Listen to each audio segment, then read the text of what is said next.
This is the Art of Darkness podcast with Kevin Kautzman. And Brad Kelly. We're a couple of very online writers interested in the dark side of what drives creative people to create against all odds. This show is about art and the people who make it, what it costs them, and what it takes to bring something unique and impactful into the world. Each episode, we excavate the life and work of an artist you might think you know.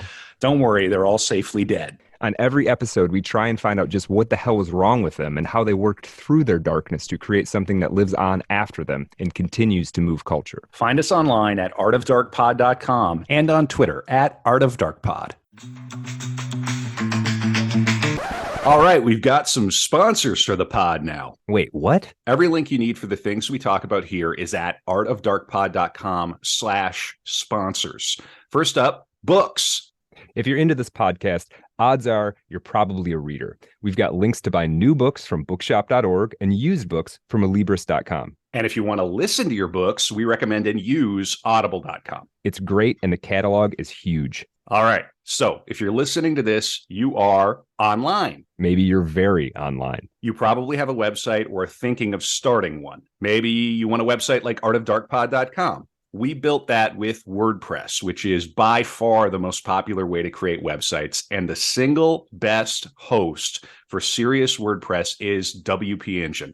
I've personally used them for over a decade now, and I don't host my websites anywhere else. Go to artofdarkpod.com/sponsors and click on the WP Engine link to learn more. Finally, the best way to support the show is at patreon.com/artofdarkpod. Get the bonus After Dark content for every episode, access to the book club, and more. Thanks for supporting Art of Darkness. And I don't think that was too painful. I think we did a pretty good job there. Yeah, that sounded good. Yeah, we appreciate it.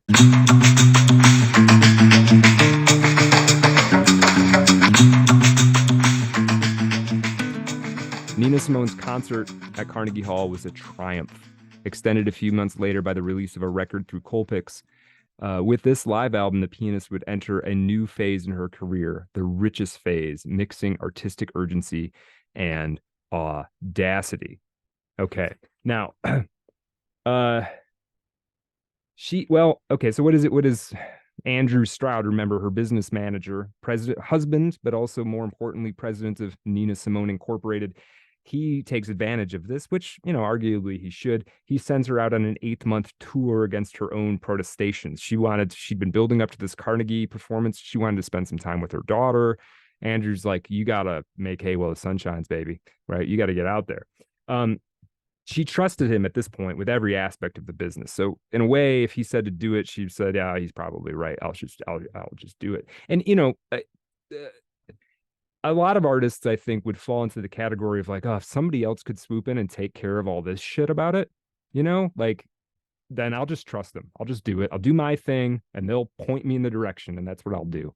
And I think that's the kind of mode she's in right now. She just, so she's just performing. Eventually this is going to cost them her sanity and their marriage. This fact that he just pushed her. They would get into arguments. They would get violent with each other, both directions. She would start drinking too heavily. There would be multitude of breakdowns of various sorts, and we'll talk about more about those.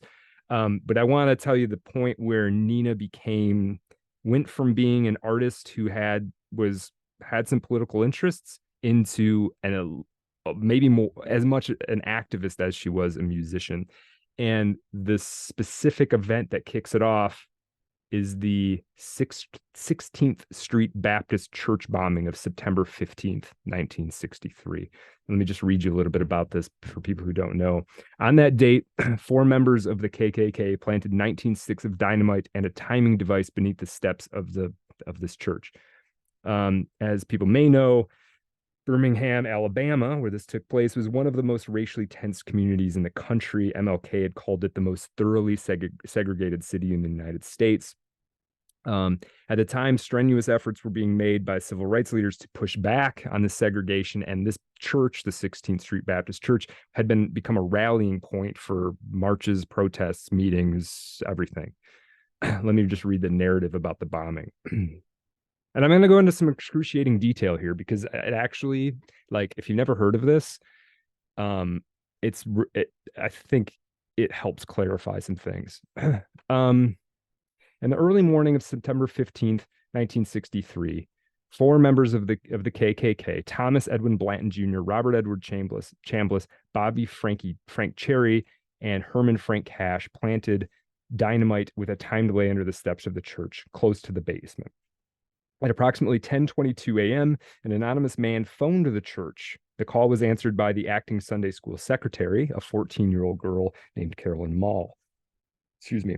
The anonymous caller simply said the words 3 minutes to Mall before terminating the call. Less than 1 minute later, the bomb exploded.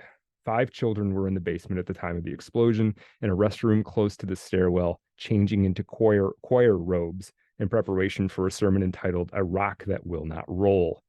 According to one survivor, the explosion shook the entire building and propelled the girls' bodies through the air like rag dolls. The explosion blew a hole measuring 7 feet in diameter in the church's rear wall and a crater 5 feet wide and 2 feet deep in the ladies' basement lounge, destroying the rear steps of the church and blowing a passing motorist out of his car. Several other cars parked near the site of the blast were destroyed, and windows of properties located more than 2 blocks from the church were also damaged. All but one of the church's stained glass windows were destroyed in the explosion. The sole stained glass window, largely undamaged in the explosion, depicted Christ leading a group of young children. Hundreds of individuals, some of them lightly wounded, converged on the church to search the debris for survivors as police erected barricades around the church, and several outraged men scuffled with police. An estimated 2,000 Black people converged on the scene in the hours following the explosion. The church's pastor, the Reverend John Cross Jr., attempted to placate the crowd by loudly reciting the 23rd Psalm through a bullhorn. 4 girls, Addie Mae Collins, age 14, Carol Denise McNair, age 11, Carol Rosamond Robertson, age 14, and Cynthia Wesley, age 14, were killed in the attack. The explosion was so intense that one of the girls' bodies was decapitated and so badly mutilated that her body could be identified only through her clothing and a ring. Another victim was killed by a piece of mortar embedded in her skull. The pastor of the church, the Reverend John Cross, recollected in 2001 that the girls' bodies were found stacked on top of each other, clung together. All 4 girls were pronounced dead on arrival at the Hillman Emergency Clinic. Yeah, if you've reached a point in your life where you've decided you're going to be attacking a place of worship, you've got a warm spot in hell waiting for you. Yeah. You want to Dante's got his pen. Yeah, exactly. Yeah, it's just that's just evil. I don't care the what lowest of the low. Yeah, I don't care what your point is. And it's horrific too in children. It's just horrific. Yeah, I don't care what your point is. You've actually made an enemy out of me. Right. Exactly. Yeah. Exactly. Now, Nina, like I said, this is a turning point for Nina. And let me read a little bit about this. And also just before that, Medgar Evers had been assassinated. He was the secretary for the NAACP in Jackson, Mississippi. He'd been shot to death on the steps of his home. And at the trial for that guy, the governor of Mississippi walked into the courthouse and shook the assassin's hand. Right. So this is the scene. This is the scene we're dealing with. But back to Nina. Quote, I was sitting there in my den on 15 September when news came over the radio that somebody had thrown, the news about the bombing came through. It was more than I could take, and I sat struck dumb in my den like St. Paul on the road to Damascus. All the truths that I had denied to myself for so long rose up and slapped my face. The bombing of the little girls in Alabama and the murder of Medgar Evers were like the final pieces of a jigsaw that made no sense until you had fitted the whole thing together.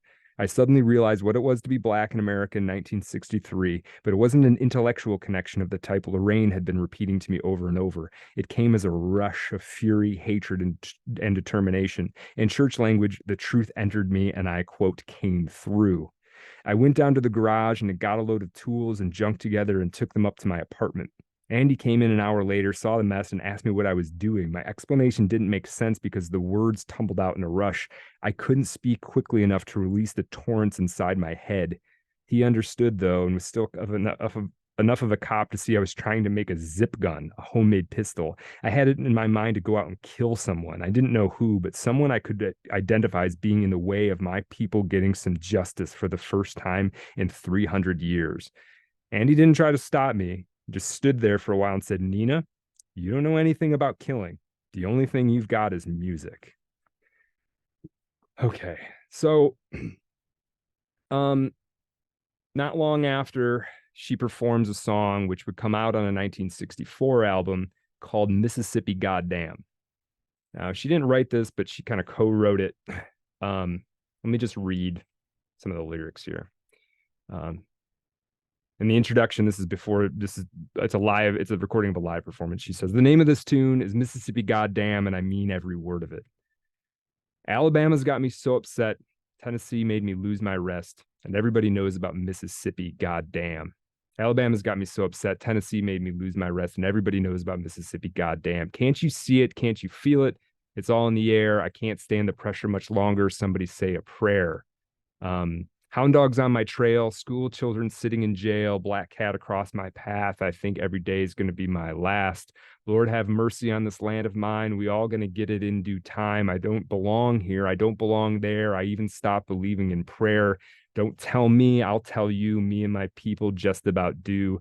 I've been there, so I know. They keep on saying, go slow. But that's just the trouble. Too slow. Washing the windows. Too slow. Picking the cotton. Too slow. You're just plain rotten. Too slow. You're too damn lazy. Too slow. The thinking's crazy. Too slow. Where am I going? What am I doing? I don't know. I don't know. Just try to do your very best. Stand up. Be counted with all the rest. For everybody knows about Mississippi. God damn. Picket lines, school boycotts. They try to say it's a communist plot. All I want is equality for my sister, my brother, my people, and me. Yes, you lied to me all these years. You told me to wash and clean my ears and talk real fine, just like a lady, and you'd stop calling me Sister Sadie. Oh, but this whole country is full of lies. You're all going to die and die like flies. I don't trust you anymore. It goes on a ways after that. But how do you really feel, Nina? Yeah, this is angry Nina. The thing that they fear the most is for people of all stripes who know what she's singing about to come together and to point our rage at the right place. Yes. And that's all I'll say about that. And if you're listening to this and you're, well, and you can't relate to that and you're an American, maybe just, I don't know, step back and try to have some empathy because maybe you were handed a pair of aces or a pair of kings when the game started. Yeah. A lot of folks are playing with, 2-7 offsuit. Yeah.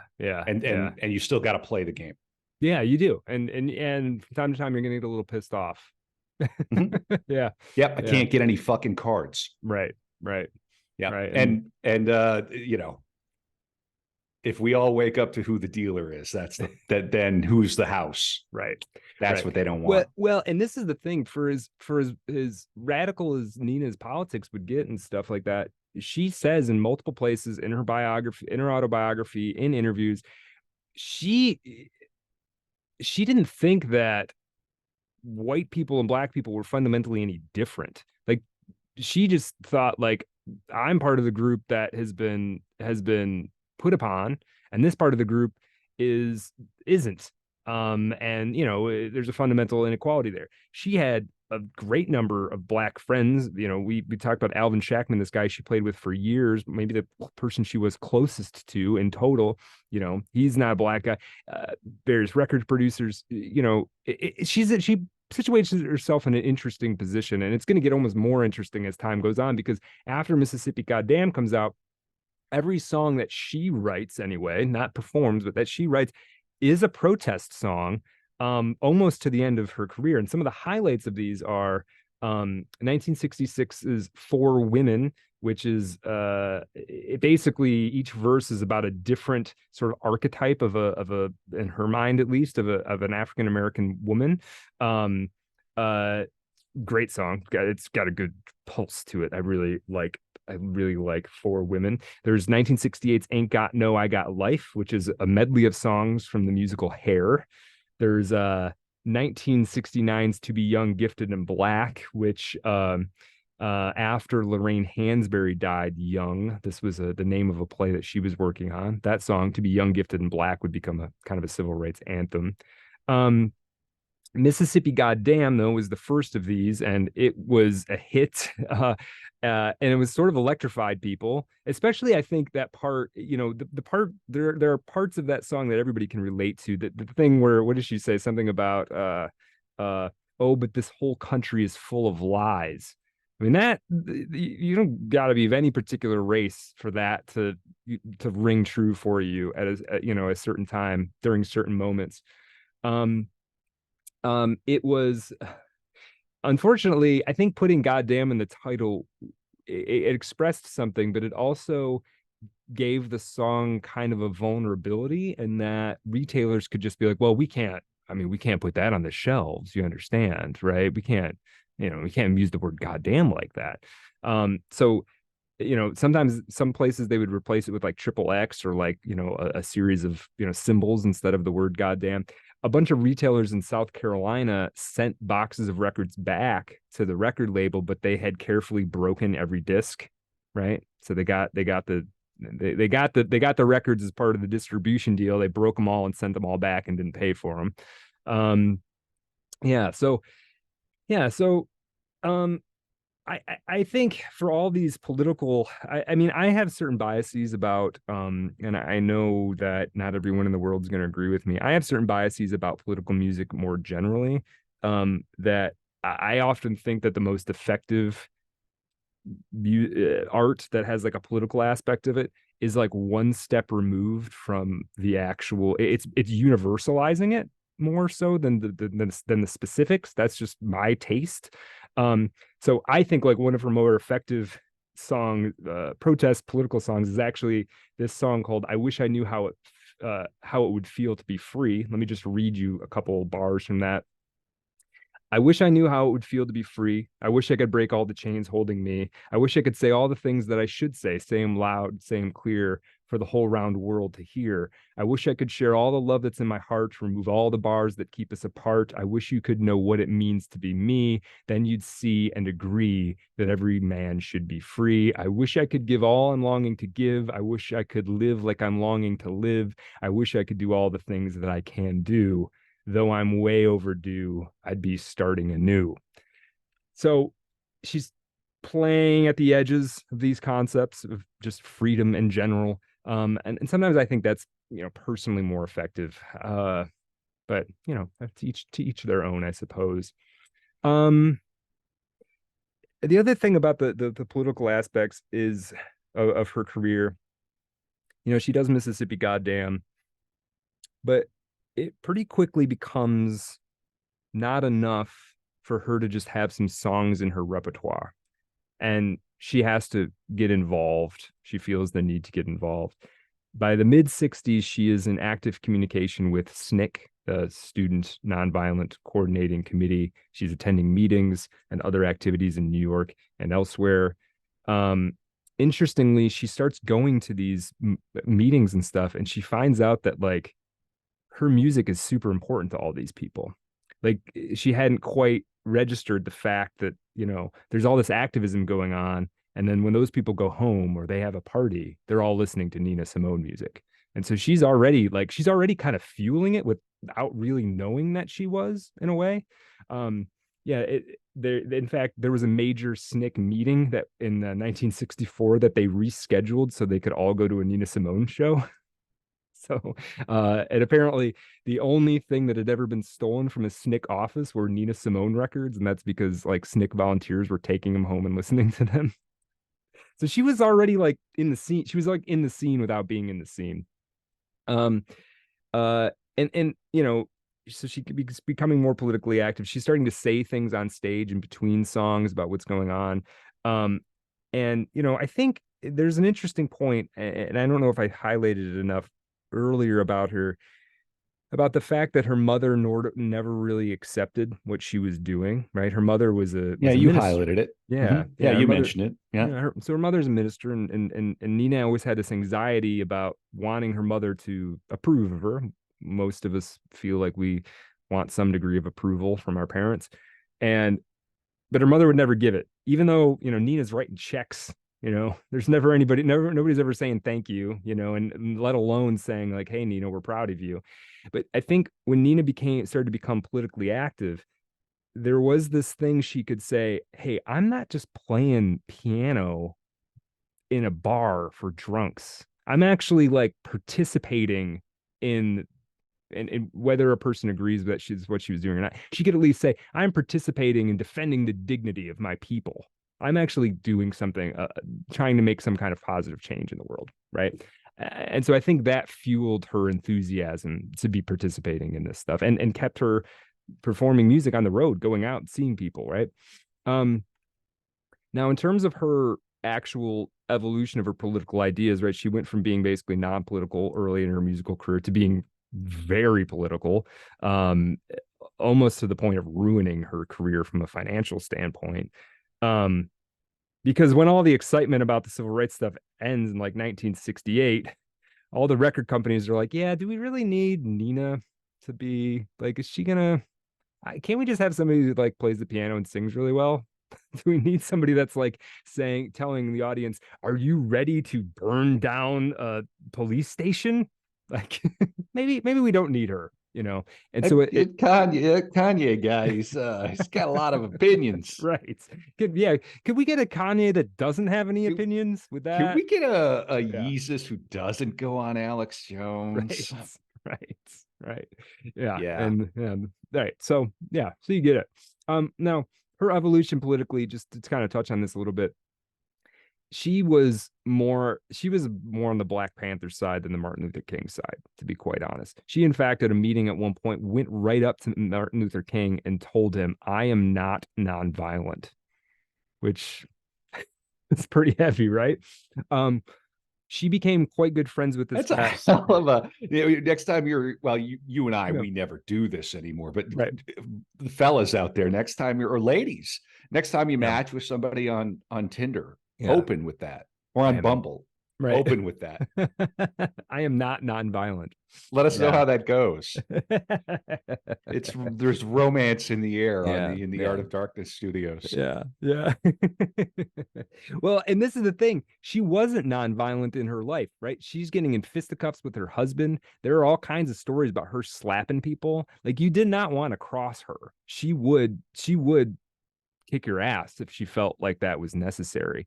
And we'll see in the After Dark that this gets her into some pretty serious trouble later in life. But throughout the 60s, she was a tough customer. And even Alvin Shackman, her long-term accompanist, would be like, oh, she'd hit a switch. And when that switch flipped, you did not want to be on the receiving end of it. You'd want to just find someplace else to be, because she'd become kind of a monster. Her daughter would say the same thing. We'll talk more about this. She would eventually be diagnosed with bipolar disorder. I was going to say she sounds like BPD, possibly. Yeah. She's given BPD vibes for sure. Yeah.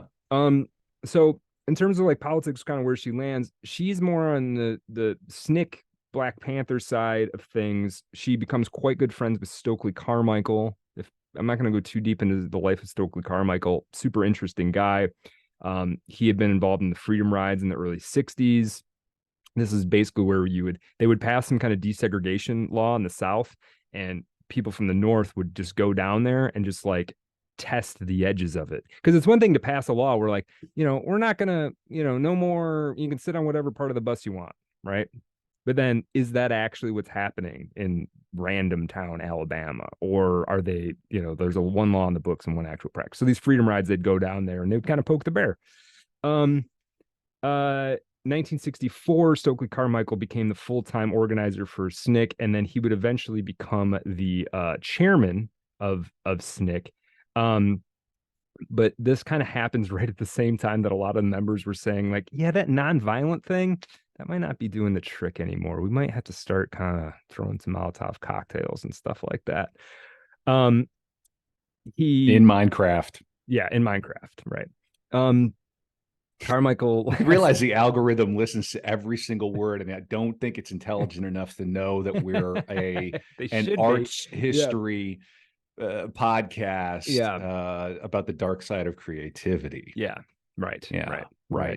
God, how many lists are we on already, dude? All of them. Put me on all of them. For my Yeah, yeah. I love it. I love lists. yeah, yeah. Now, okay, so Carmichael resigns as chair of SNCC. He joins the Black Panthers. I'm saying all of this for a reason because I think Stokely Carmichael's political evolution kind of matches Nina Simone's, and they were good friends because he also later bails out to Africa, which she does, and we're getting there. Now, J. Edgar Hoover had identified, and here, give me a couple. Here's a quote from Stokely Carmichael. He was one of the guys who really, the phrase Black Power, he sort of brought that to prominence.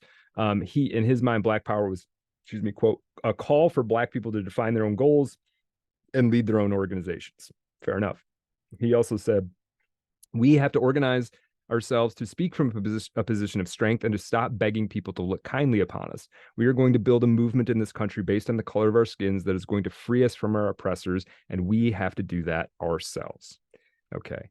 Now, J. Edgar Hoover would identify Carmichael as the successor of Malcolm X. And there were active COINTELPRO efforts made to tarnish the reputation of Stokely Carmichael in the term in what they call bad jacket, or what we would call now shitcoat him. Basically, you would start rumors that, whisper rumors like, "Did you know Stokely Carmichael is a CIA agent?"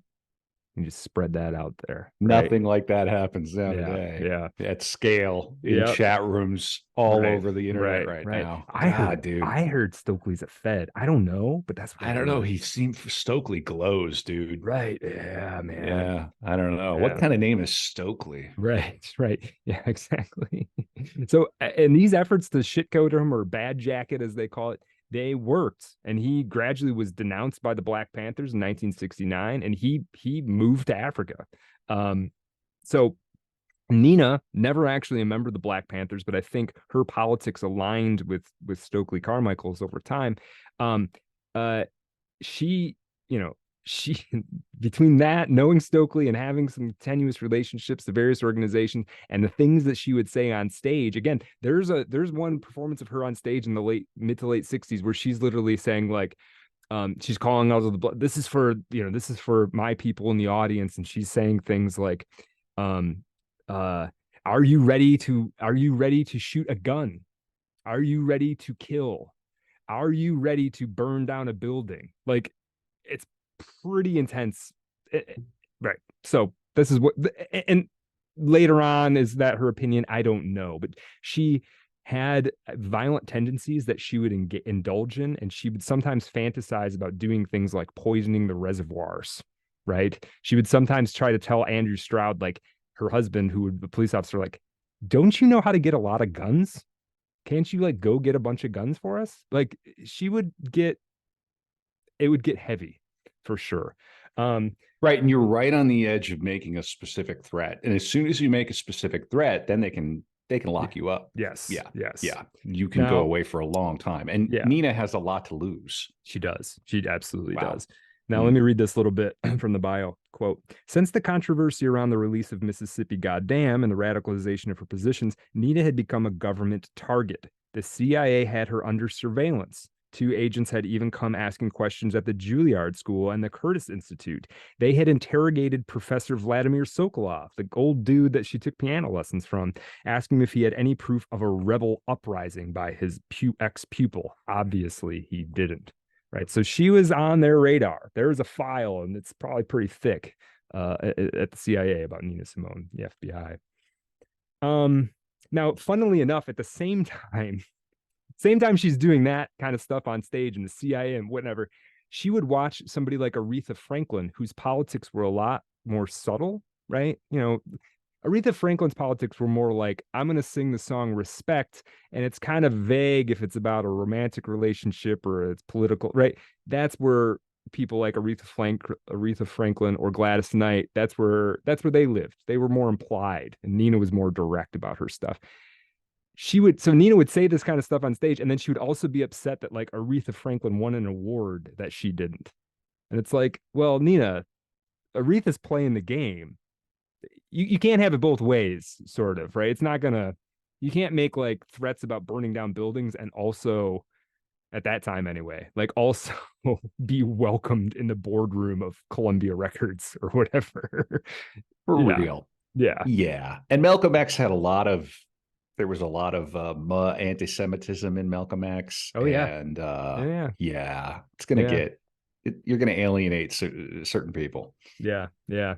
Now, so Hmm. she, she's a central figure in a lot of all kinds of events, benefits, demonstration events. She flew to a concert in Montgomery after the bus boycotts and performed alongside Miles Davis. Even though the authorities had caught wind of the event and tried to block their planes with bulldozers, like there was crazy stuff going on. She got to know Duke Ellington, Harry Belafonte. Again, I said she became very close friends with Malcolm X's widow. Her daughter was best friends with Malcolm X's children. And just as much, she would be courted by the various leadership. I hope we painted this picture. The civil rights movement is not a monolith where all of these people agree on anything. Just like any other large social movement, it takes all kinds of people. And they all would court her. Everybody wants Nina Simone to be on their side, No obviously. doubt. I mean, Yeah. she's got this massive platform. She's a respected artist. Yeah, Right. right. Right. Would she give little stage speeches ever? Would she talk She from stage? she Oh did. boy. Yeah. Yeah, Yeah, she I think did for sure. Yeah. Yeah. And Wow. if you see Okay. if you watch a pull up, it's in listening to her live performance is really where it's at if you're trying to listen to Nina Simone for the most part. There's some good studio stuff too, and yeah, there'll be stuff kind of peppered in there about various things. Let me give you one thing about her being courted, which is just kind of a funny story. This is about Louis Farrakhan. I don't know if people know Louis Farrakhan. Louis Farrakhan, Nation sometime of Islam. Nation of Islam, sometime after Malcolm X was assassinated, Louis Farrakhan took over the Nation of Islam. And he came courting Nina Simone at one point. And there's kind of an interesting little story. Quote, Nina Simone felt close to the Nation of Islam's separatist ideas, but she would never join, despite the arrival in Mount Vernon of the sect's new head, Louis Farrakhan. One night, during a one-on-one discussion, he tried to convince his hostess about Islam. She made advances on him, but he dodged them, preferring to continue with his rhetoric into the small hours of the morning. Quote, so he didn't manage to convert me, and I didn't convert him, she wrote in her autobiography. In 1975, after the death of Elijah Muhammad, Farrakhan would create a new Nation of Islam in the same line as the teachings of his founder, but showing itself to be more extremist and openly anti-Semitic. So anyway, Louis Farrakhan shows up to try and get her into the cause, and she's like, he's looking pretty good. Maybe I should try to see if I can sleep with this dude. he doesn't go for it at all. Wait, so she's sleeping around on her. Oh yeah, and They're both just like this is one thing I was whatever. kind of work up to is after a couple of years of touring, as we get into the late 60s, they're married. Andrew Stroud and Nina are married, but there's no romance. They both got relationships going on. Business relationship. There's some couples who say, yeah, you're going to the conference. Yeah. I don't want to hear about it, but Yeah. Yeah. it's all right. Yeah. Yeah. And Some couples have that. and Nina couldn't be alone either. She it was very difficult for her to be alone. And she was always like sex starved. And we'll get into this later. Like she had very strong sexual appetites and found it very difficult to get those needs met throughout her life. So, and that'll come to the fore a little bit more later. She just like me, for real, for real. That's fascinating. Did she have children? Or are you going to come she to? had Oh the yeah, one. She had the one daughter. You already mentioned that. The But one that's daughter. it. Okay. Yeah, and she may have Yeah. even had. It's a little clouded in mystery, but she may have had some lesbian relationships as well. For whatever that's worth. But yeah, she was like constantly. And it's funny in this BBC interview that she does in like the year 2000. She's a much older. I mean, she's well into her 60s, and she says something in the interview about how she really wants to be married, and the subtext of it is like, I don't know if it's about married or just getting some, Yeah, she wants to get laid. She wants to get some. Yeah, yeah. And she even goes like, I'd marry anybody. I'd marry the cameraman.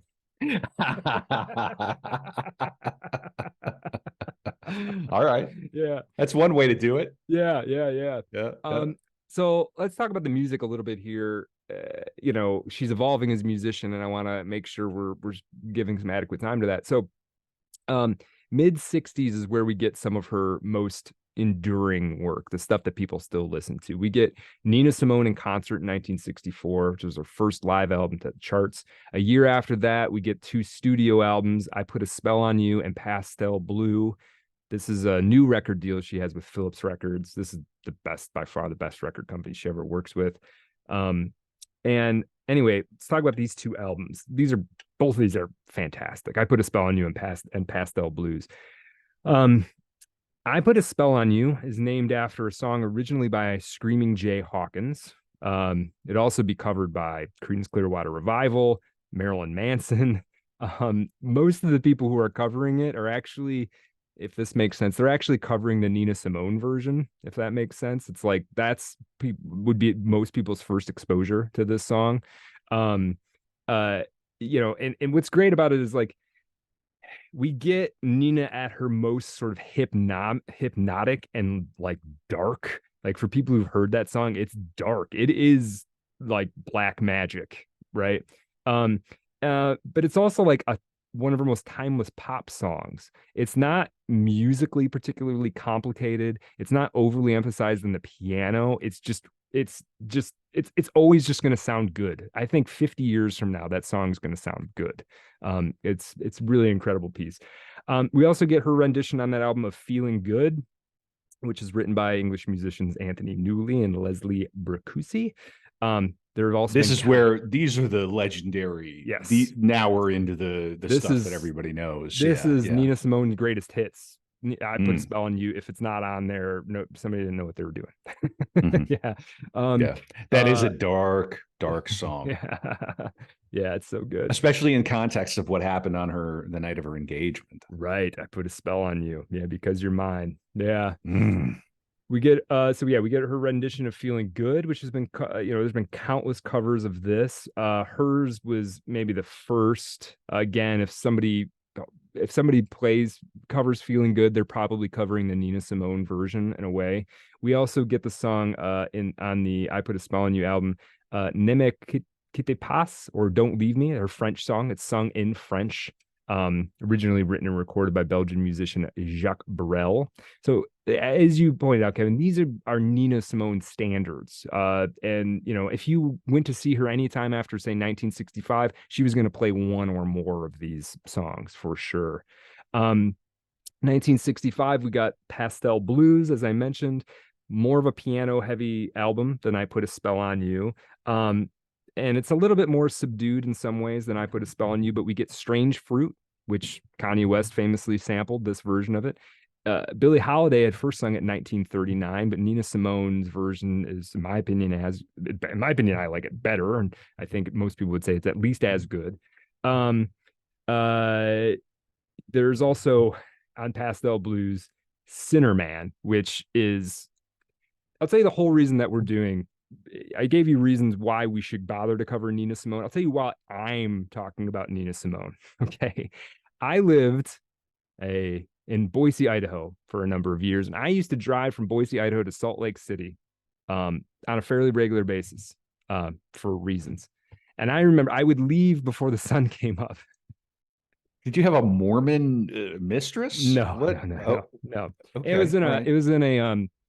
was in a professional capacity. We'll just say that. Okay. All right. Okay. Fair enough. And so you drive across southern Idaho and it's desert and it's flat and there's nobody out there. And I had Sinner Man on my like little MP3 player for some reason. And I don't even know if I had actually listened to it. This was just after the Napster era. So like most people, I have a lot of music that wasn't even organized or named properly, half of it. You just have like 7,000 songs and it's all just on your gadget. And so I'm driving across Boise as the sun is coming up. The sun's starting to come up behind the mountains, and I'm having a little smoke. And my MP3 player is on random, and I got the music player, and I'm driving like 90 miles an hour, nobody else on the road in the desert. And the sun comes up, and Oh Sinner Man, like the driving piano of Oh Sinner Man comes on, and I have a full blown religious experience to this song. Okay. If you haven't heard it, you literally need to go listen to Sinner Man by Nina Simone immediately after listening to this podcast. This opened me up to her whole like world. I started listening to a lot of Nina Simone. I don't love every song of hers. Is there a musician that every song is as good as their best. Probably not. Um, but Sinnerman is incredibly powerful. She didn't write it. It's actually a traditional African American spiritual. She arranges it into this driving, again, she metamorphosizes it, she turns it into a Nina Simone song. Um, it's probably, I think nowadays, for a while until Kanye West sampled her, I think this was probably the song that was the introduction for most people to Nina Simone. But let me just give you a couple lyrics here. Oh, sinner man, where are you going to run to? Sinner man, where are you going to run to? Where are you going to run to all on that day? Well, I run to the rock, please hide me. I run to the rock, please hide me. I run to the rock, please hide me, Lord, all on that day. But the rock cried out, I can't hide you. The rock cried out, I can't hide you. The rock cried out, I can't hide you, all on that day. I said, Rock, what's the matter with you, Rock? Don't you see I need you, Rock? Lord, Lord, Lord. We go on, we go on, we go on. So I run to the river, it was boiling. I run to the sea, it was boiling. I run to the sea, it was boiling. So I run to the Lord, please hide me, Lord. Don't you see me praying? Don't you see me down here praying? But the Lord said, go to the devil. The Lord said, go to the devil. He said, go to the devil. So I ran to the devil, he was waiting. I ran to the devil, he was waiting. Ran to the devil, he was waiting. All on that day, I cried, power, power to the Lord. And then she just says power, power to the Lord for like 5 minutes straight. It's incredible. Reading the lyrics does not convey it. And I tried to sing it off at the beginning and I can't do it. I can't do it justice. It's just incredibly, incredibly powerful track. I'm keeping an eye on the Art of Darkness telegram at t.me/Art of Dark Pod, and I just put the Sinnerman Spotify link in the chat. Yeah, but don't change that dial. No, make it to the end of the episode and then listen to Sinnerman. So good, so good. Okay, so you sold me. I'm sure I've heard it before, but I will listen to it again. I will listen to it again for sure. What a fun core episode we have here. We're going into hour 4. Are we How already? Are we doing? Oh my gosh. You're right. You're doing all right. You're doing well. How far along are we, Brad? How much more do we have? 2/3 of the way, probably, or better. That's exactly where we ought to be, man. I love it. Yeah. Okay. So, now, as we were saying, through the 60s, Andy Stroud, president of Nina Simone Incorporated, pushes her super hard. As we said, it stops being a kind of a loving marriage. And there's all this tumultuous stuff in her life. There's the civil rights movement. There's these friendships she's making. There's people being assassinated, right? There's all these kinds of things. But the truth is, she's at the same time, she is refining her performance to become the legend that, she is now. And let me just read a little bit about Nina Simone performing. Because nobody quite ever did it like her. In some real ways. Quote, she always followed the same ritual. Before each concert, she would go to the hall in the afternoon. Standing on the stage, she would look out at where and how the audience would be sat, at what distance, how the rows were set out, how the speakers had been positioned. She would choose the microphones best suited to her voice, and finally she would close herself off and rehearse for a few hours. Then she would join her musicians. She never gave a definitive set list before each concert, preferring to wait until the very last minute. So if you were accompanying her, you had to be on your point because she could hand you anything, right? She would walk out on stage, create an atmosphere with her first song, and maintain it with those that followed, all while trying to forget the audience, to play for herself, to have a good time until she could feel the emotions coming to a peak. Once she felt that the energy had invaded every member of the audience, that everyone had become an extension of herself, she would stop to judge her impact. Complete silence. She would hold them. She was known, like during her performance, she would sometimes just stare out into the crowd, not say or do anything for, a few seconds. And you think about if you just drop an incredibly powerful performance, even just one song, not the whole show, and then you just stop. There's like a level of like intensity to that. Like the whole room is just vibrating to see what's going to happen next, right? Quote, following a concert in which that magic had worked, Nina declared to her English biographer, quote, the spirits of my African ancestors were there. I could feel them and they really took hold of me. I could see them moving about. I know they got the spirit this time. Shit, it was everywhere. Yes, it was deep. She explained the phenomenon as follows, quote, I just let the spirits take possession of me. But I expect people to respect me. What I do demands so much of me that they must respect what I do. Sometimes I sit at the piano and it's as if my hands were playing on their own and I'm just happy to go along. It's like electricity going through me and out into the place. They can feel it, man. Everyone I've met who knew Nina Simone intimately, on stage or off, insists on one particular point. Her hypnotic powers were real. In a few months, she would be given the title High Priestess of Soul, a title that would not be usurped. Right. There's a whole bit in here about questioning whether or not Nina Simone was a Hungan.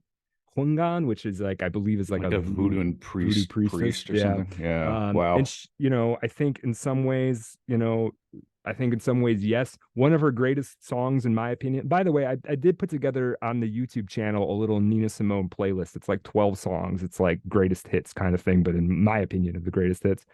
Oh, I'll put a link to that in the chat right now. And of course, Yeah. again, the YouTube is at youtube.com/@artofdarkpod. Yeah. One of her most powerful songs, in my opinion, is this song she does in 1974. It's on the It Is Finished album. She does a song called Damballa, and Damballa is one of the names. It's one of the Loas and Buddhas in voodoo. It's basically God, right? And she calls down a curse from Damballa on slave drivers, and it's so intense. And the piano, it's just her voice and a little bit of piano, and it's so like it gives me goosebumps every time I've heard it, and I've listened to it like 40 times in the last month. And it's angry too. That's kind of what I like about it, is it's like it's not, and to me that's like the most effective. You're talking about like this political, all this political sort of stuff she did. To me, this indictment that she has, an anger and like righteous rage she has at people who would enslave another person, is maybe more effective than any sort of object level like incrimination. I don't know. But again, that's kind of my bias. I always think the universalized stuff, at least one level, is a little bit more effective. Now she also had a thing she did sort of on stage where she hated when people talked.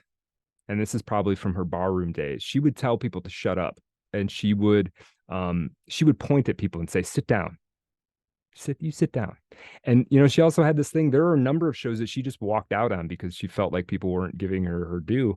And she would say later, she said, like, if they don't want to listen, fuck it, I don't have to play.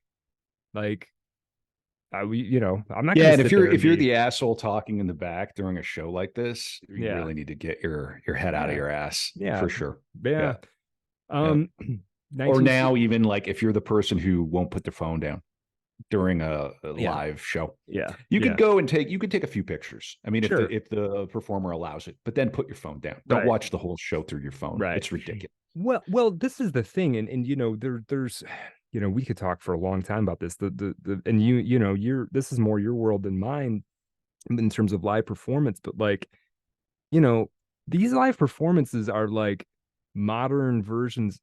This stuff all comes from like old, like religious ritual. When I say old, like thousands of years ago, we're tapping into that same time. Prehistoric, exactly. Yeah. And every time a musician sits in front of a room, we're going back to the very essence. Every time somebody stands up to read a poem or to read from a play, you're going all the way back to the very basic core of our humanity. Right. So you're going to be on your phone. Like you're not part of the ritual here, man. Like, get out, leave. Yeah. You've let the machine consume you. Yeah. Exactly. You really have. Yeah. I can understand if there's an emergency, people are understanding, but you got to get that device down. Yeah. For sure. Yeah. 1966, she drops 2 albums, Let It All Out, which includes another Nina Simone standard Mood Indigo. And she releases Wild as the Wind, possibly best known for the song For Women, which Jay-Z sampled in a song called OJ a few years back, which is pretty good. It's a good song on its own. Now to capitalize on this later album, Wild as the Wind, out of those 2, I would recommend Wild as the Wind more so than Let It All Out. To to kind of keep things going after these 2 albums in 1 year, Angie Stroud set Nina up on a tour with Bill Cosby. So she's going to open for Bill Cosby on the road. Let me read about this, what happens, because it does not go super well. She loved Bill Cosby as a comedian. But this is not about the famous kind of Bill Cosby stuff. This just happens to be Bill Cosby's in the orbit of this story. Quote, Andy had scheduled an American tour for his wife with the comedian Bill Cosby, due to start the minute she finished promoting her record, but Nina was somewhere else altogether. For weeks now, she had gone to sleep only to wake up feeling exhausted. At night, she was haunted by melodies, hearing snippets of speech or even voices whispering in her bedroom. Panicking, she'd turn on the light, looking around, but there was no one there. Later, the voices would return. During the daytime, she'd sometimes black out or suddenly become agitated and lose her rag. I don't know what that means exactly in this context, for no apparent reason, before sinking back into deep silence. Wouldn't it be her? It'd be the thing she was wearing on her head. Didn't she wear these? She did. She would wear those. I guess that's what it means. Yeah. Anyway, unable to ignore the situation any longer, Andy finally began to worry. Never before had he seen her in such a state, and he did the best he could to try and soothe her by talking about that blackboard in the Mount Vernon kitchen. One day, my Nina will be a big black woman loaded with cash. There was no reaction. She was gone, lost in some daydream. Now, let me read another part, because this gets way more intense. This is from the autobiography. About this time nearing the end of the tour with Bill Cosby. Quote, the first few dates went well. Bill Cosby was wonderful, etc., etc., etc. The problem started when Andy walked into my dressing room and found me staring into the mirror, putting makeup in my hair, brown makeup, because I wanted to be the same color all over. I was wearing a white gown, and all I could think about was how the color of my gown should contrast with the rest of me, which had to be the same all over. Okay. Andy came in and looked at me, and I saw from his eyes that he was very worried about something. I was in a state where I was half outside myself, observing my peculiar behavior from a distance. Andy looked scared. Don't tell Bill, was the first thing I said to him. Don't tell Bill. So Andy tried to talk me through it and calm me down, but I kind of drifted away from him. He tried to get me to talk sense, but I said things like he wasn't my husband, he was my nephew, and we were going to fly up to heaven together, and he'd better do what I said because I was Grandma Moses. At the same time, wave after wave of tiredness broke over me, and I felt like any minute I would fall asleep for 100 years. I looked over at Andy, and for a moment I could see right through his skin, right through as if he were covered in plastic. And I saw the blood pushing around and the organs of his body twitching and throbbing, his heart beating, and then it was gone, and I was near to my normal self again. Andy was frightened and asked me if I wanted to quit the tour and go home, but we were over halfway through and I didn't want to let everyone down, especially Bill. So we carried on, and the weirdness carried on too, coming and going. I had visions of laser beams and heaven with skin, always skin involved in there somehow. My waking hours were a succession of intense daydreams with short, calm periods in between. On stage, I was lost completely, but my subconscious got on with the show, and no one noticed the difference except my musicians and Andy, who stood anxiously in the wings, wondering if I was about to faint or say something really crazy. Every now and then, my music was altered by these moods. Once I found myself playing the Lone Ranger theme music very softly and quietly, but it was mostly by perceptions, how I saw the world. So she kind of broke, hallucinating. Yeah. And this is the kind of thing that, people would go to the hospital now for exhaustion or something, right? And this, how old is she here? She would be 33, 34. Yeah, I don't know if people who are in their 20s quite realize that life is an accretion. And by the time you're hitting in, and of course her 33 is like most people's 50, I would say, right. Or 45 probably. Yeah. She was living a lot at a very young age, playing Bach when she was a child. Well, yeah. And life has a way, it's like a buildup. It's like, I don't even really know how to explain it. Just the shit piles up. It does. And it piles up inside you. It piles up in you. It's what you are. So there's a reason people have midlife crisis. People have to, you're 40 and then you realize, wait, I'm supposed to do 40 more years of this. Right. And my brain already feels this broken. Right. People break down. Yeah. I've heard. Yeah. Supposedly. Yeah. Nothing like that. I've read Nothing about like it. that I've here. read Yeah. about it. Nothing going on in the Art of Darkness studios like that. Yeah. Yeah. So yeah, I mean, there's that, but there's also, I mean, I think there's fundamentally, I mean, she's not diagnosed for that at this point in the story, but later she gets diagnosed that she has, bipolar, and it's pretty serious. And it's a combination of these things. There's exhaustion, but there's a kind of exhaustion that no amount of sleep ever gets rid of, right? There's something that goes, you break at a certain point, and I think that's what's happening to her. And in this time, she developed a reputation for being really difficult to work with, and I've said this before, but violent. At some point in the late 60s, somebody said, yeah, I think Nina's slapped about 30 different people now. Like, she'd hit people, she'd yell at people, and no one was exempt from this. No one, including her daughter Lisa, who we're going to talk about a little bit more later. And the constant touring.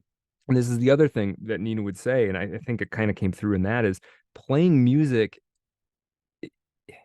It was like she was opening a channel up and she couldn't close it back down. So, like, okay, you play, you think I'm going to put the work in, and I'm going to play this show for an hour or hour and a half, 2 hours or whatever, and then I'll go and I'll have a good meal and I'll relax. No, for her, a conduit had been opened and she can't calm down. So after a show, she sometimes would not be able to sleep until like the next day or something. And that added to the difficulties of this. She'd feel haunted by the music in a way. This is where people pick up habits. This is where you pick up junk, you pick up Yeah. booze, because you've got to come down from Yeah. that extraordinary high Yeah. of the performance. And alcohol was her thing. It's really difficult to understand how much she was drinking, but it was substantial. I mean, we've had some big drinkers on Art of Darkness that we've covered. We sure have. Right. And so I don't know where she ranks, if that's even a worthwhile way to think about it, but it was definitely something. Present company excluded. Who Yeah. do you think is the biggest drinker we've had on? That's a good question. Bukowski, Berryman? It's got to be one of those two I think guys. it's one of those two. It's got to be Berryman, because Berryman buried himself. Yeah. I think I think it was probably, but Bukowski's up there too, and Faulkner too. Yeah, Faulkner. Yeah. I think it's probably Berryman, Faulkner, Bukowski. Yeah, and then after that, gets Hemingway. You definitely drink a lot. It's hard to say. True. Yeah, Hem's up there too. Berryman was the one we read where I was like I was like disturbed by how much he drank. Yeah. Okay. Anyway, and by the way, if you have a problem, you can get help. You're not alone, for real. If you even remotely think you have a problem, you have a problem, and there are lots of resources and places you can go to get help. Indeed. Mm-hmm. Yeah. I certainly don't want to romanticize it at all. Nope. Yeah. Nope. This podcast, we joke and we laugh, but I mean, it will, booze will end up one of three ways. You'll end up in the hospital, you'll end up in jail, or you'll end up dead. And sometimes dead is the better, or you end up mad, I think they say. So you end up mad, in jail, or dead. And sometimes dead is better than the jail option, because you don't know what might land you in jail. Right.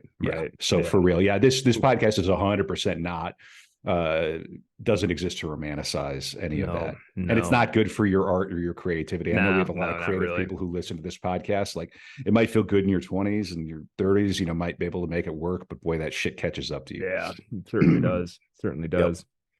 Yep. Now, okay, so we're getting towards 1968, and I said earlier that the civil rights movement sort of, in terms of capital C, capital R, capital M, kind of ends in 1968. And if you look on Wikipedia, that's kind of the year they put, right? And the main reason behind this is that's when Martin Luther King Jr. was assassinated, April 4th, 1968, shot dead on the balcony of his hotel room in Memphis. Riots ensued in more than 100 cities, leaving dozens of rioters killed, mostly by police, and tens of thousands of arrests. For many, the idea was that the era of nonviolence was over. Some people would say, hey, we had this one guy out there in this movement that was preaching nonviolence, and you killed him. What do you think's going to happen? That's kind of that was the attitude amongst some people, including Nina. Nina thought at this point, she has a quote that says, I choose to reflect the times and the situations in which I find myself. That is my duty. And 3 days after Martin Luther King was assassinated, Nina performed a song called Why, subtitle The King of Love is Dead. The lyrics were written by her bassist, Gene Taylor. Some people have called it the saddest song ever written. She performed it at the Westbury Music Fair in Long Island 3 days after the assassination of Martin Luther King. I'm going to read a couple verses of it. Verse 1. Once upon this planet Earth lived a man of humble birth, preaching love and freedom for his fellow man. He was dreaming of a day peace would come to Earth to stay, and he spread this message all across the land. Turn the other cheek, he'd plead. Love thy neighbor was his creed. Pain, humiliation, death, he did not dread. With his Bible at his side, from his foes he did not hide. It's hard to think that this great man is dead. Will the murders never cease? Are they men or are they beasts? What do they ever hope to gain? Will my country fall, stand or fall? Is it too late for us all? And did Martin Luther King just die in vain? Because he'd seen the mountaintop and he knew he could not stop, always living with the threat of death ahead. Folks, you better stop and think, because we're heading for the brink. What will happen now that he is dead? Okay. Excuse me. Now, a few days after Martin Luther King was assassinated, the U.S. government under Lyndon Johnson passed the Civil Rights Act of 1968. This put an emphasis on the prosecution of hate crimes, guaranteed the applicability of the Bill of Rights among Native tribes, and tried to ensure fairness in housing. But it also made it a felony to, quote, travel in interstate commerce with the intent to incite, promote, encourage, participate in and or carry on a riot. So I leave it to people to decide whether this helped civil rights or not, or was it, one of these things that it's just called that. A couple months after MLK was assassinated, Robert F. Kennedy, who was a major advocate for civil rights, who was, along with his brother, who was killed in 1963, one of the first major national politicians who actually had a platform to actually give a shit about the Black community. Robert Kennedy was assassinated, and he was pretty obviously going to win the nomination. It was during the primary race. Okay, in the years that followed this, she, like many people, is sort of exhausted on politics, sort of gives up on it to a certain extent. In years that followed, she would tour, excuse me, and put out 2 to 3 albums a year, a mix of live and studio productions. She would start spending a lot more time in Europe. She would grow increasingly alienated from her daughter, more on that later, and more alienated from her husband as well, who is, as we've said, I think we've made the point there. Lisa said this. Nina's daughter, said this about them, because they, the way that they fought all the time. She said, I think they were both nuts. That's how she refers to her parents. I think they're both nuts. And she said more specifically about Nina, that Nina was full of anger and rage, and she could not live with herself. Finally, amongst all this touring and all this craziness, Nina's need to be a human kind of asserts itself. She comes back from a tour in Europe, and she puts her ring on the table, her wedding ring on the desk, and she just bails out. She says later that she did not mean to get a divorce, but this is the note that she left, quote, with her wedding ring on top of it. She left this note to Andy, quote, I have nothing left to give Andy, and I'm too tired to even talk about it. You go your way, I'll go mine. And then yet she assumed that like they would just stay married and it would all be okay somehow. She went to the Barbados. She checked into a 5-star hotel. She stays there just chilling for a week. Then she goes back to the US because she had to do a show in San Francisco, and then she's going to go through New York. Andy has not reached out to her at all. It's been weeks. She swings by the home in Mount Vernon to see he has moved out completely. He's gone. Lisa is now staying with the Shabazes, with the leftover, the surviving family of Malcolm X. Um, and the marriage is basically split. And Lisa would say later, like, nobody ever told me what was going on. Like, I would just get put with a family. Nobody was ever told me when it was over, like, or why, or where anybody was. Like, I didn't know where my mom or dad were for like 6 months. Like, it's just very confusing for her when they weren't around. And when they were around, it was violent and angry and scary. And as I was reading through this, I started to feel a lot of sympathy for Lisa. Um, um, Eventually, Nina and Andrew get divorced in 1972. Um, she ends up spending, uh, so she ends up after the divorce, Nina goes down to uh, North Carolina, revisits Miss Mazzy. I think some of her family had moved back to North Carolina, and she's at her parents' home, and she has this crazy thing happen where she overhears her father who had been ill and had not been working at full capacity for years. um Nina overhears her father sort of in the kitchen late at night telling Nina's younger brother, saying, I always took care of this family. It was always up to me and I always made sure it happened. And Nina, who'd been cutting checks to her parents for 20 years now or something, just loses it on him. Just like, that's lies, that's BS. Nobody basically ever gives me the credit for being like the supporter of this entire family. Mom, and she literally turns on her father. She, a man that she grew up totally loving. Remember, she was his caretaker when she was a child. And then she hears this, she takes this as a betrayal, and I think she's projecting a lot of her issues onto it. She throws her dad out of her life. She wouldn't even come to him a few years later when when he was dying of cancer, and he was begging for her to come back.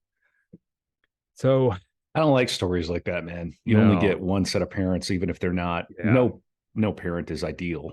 no, No no. person is ideal. Yeah, I I don't. But I think she found it to be, she found herself, my interpretation of it is she found herself under so much stuff falling apart that she found the one person who she could heap it all on, who would still love her even after she did that. That's what I think that was. Like, maybe she wasn't consciously doing it, but it was like, I have all this anger and I need to like foist it on somebody. And so she does it on the one person who even, you know, parents are going to love you pretty much, no matter what you do. yeah, there's Um, nothing any of my children could do that would make me stop loving them. yeah, Nothing.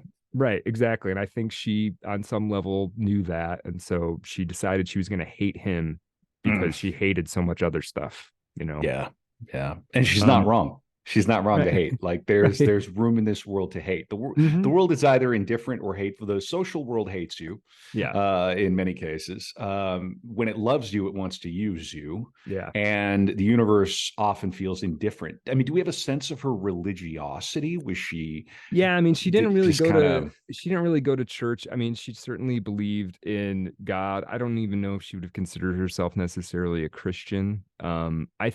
I think this is my interpretation of it based on some of the things that she played and some of the things that she said. I mean, at one point in an interview later in her life, she says, "Music is the closest thing to God I know."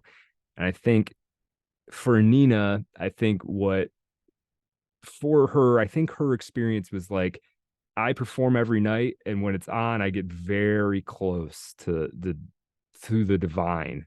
And I think that she decided that that was her church in a way.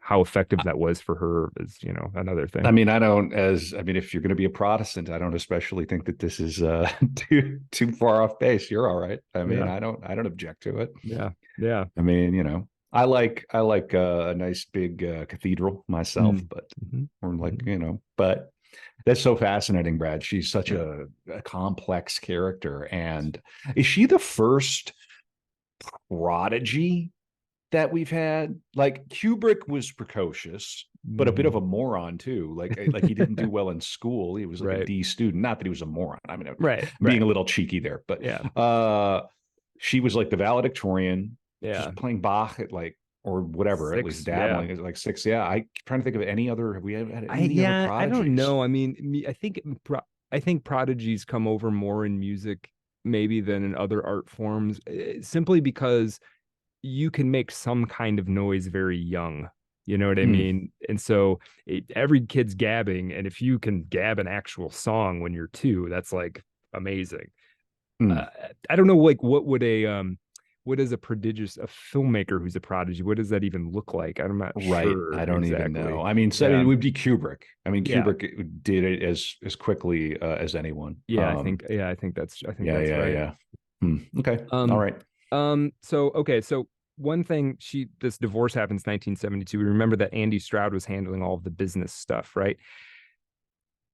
Nina had no idea what the finances were. She had no idea how much money she was worth. She had no idea how much debt she was in, if she was in any. She literally knew nothing about her personal finances. She would later claim, I don't know how true this is, but this is what she would claim, that Andy, after they split up, after she put that ring on the table, Andy never sent her a dime. So basically, if we take Nina's word for it, everything, all the money she'd accrued up till 1971, just forget it ever happened. That reminds me, I have to move some money around in the account, Brad. Before Before I put my wedding ring on the table. before Brad catches wind of it. I truly don't understand an artist who would do this. I don't. I mean, it makes me think of like Johnny Depp. Presently, you go. Yeah.